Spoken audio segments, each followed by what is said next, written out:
Hello everyone. आज हम लोग बात करेंगे open appendectomy versus laparoscopic appendectomy. Actually बहुत सारे पेशेंट आते हैं और सवाल ये रहता है कौन सा ऑपरेशन सही रहेगा, ओपन सर्जरी या फिर लैप्रोस्कोपिक सर्जरी फॉर अपेंडिसाइटिस। तो सबसे पहले तो हम लोग जानते हैं कि व्हाट इज अपेंडेक्टोमी, यानी अपेंडेक्टोमी होता है क्या।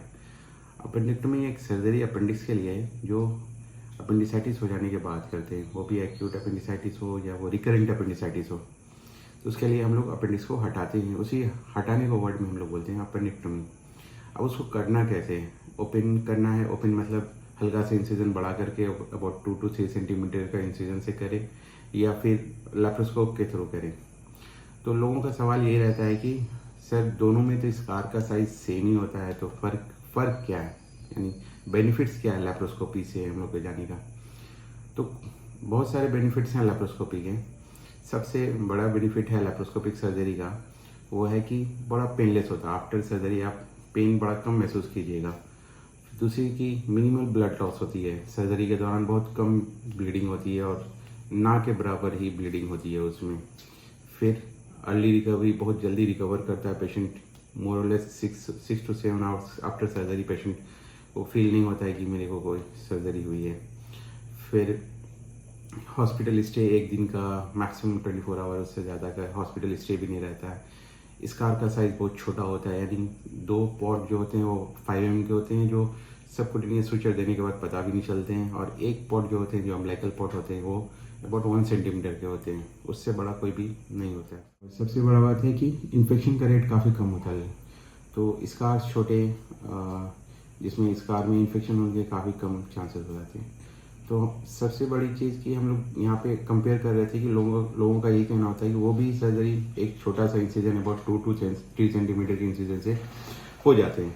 तो सर बेनिफिट्स ये सब तो ठीक है, अगर मान लेते हैं कि उसमें 2-3 दिन रिकवरी लगा तो मोर और लेस तो सेम रिकवरी है, यानी कुछ वैसा फ़र्क नहीं पड़ता है पेशेंट को।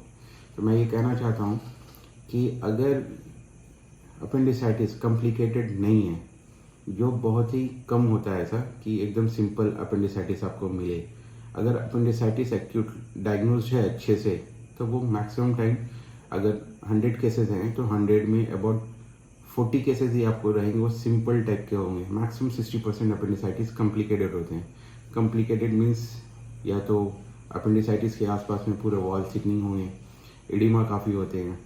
फिर कभी कभी रेट्रोसिकल अपेंडिसाइटिस होते हैं। मैक्सिमम टाइम अपेंडिक्स जो होते हैं वो सीकम के पीछे होते हैं। तो ये सब सिचुएशन में स्कार के साइज अबाउट 4 सेंटीमीटर के हो ही जाते हैं, वो 2 सेंटीमीटर के इंसिजन से पॉसिबल नहीं हो पाते हैं करना। तो स्कार के साइज जितने छोटे रहते हैं उतना इन्फेक्शन का रेट कम होता है। स्कार का साइज जितना बड़े हो जाते हैं उतना ही हाई चांस होते हैं इन्फेक्शन के।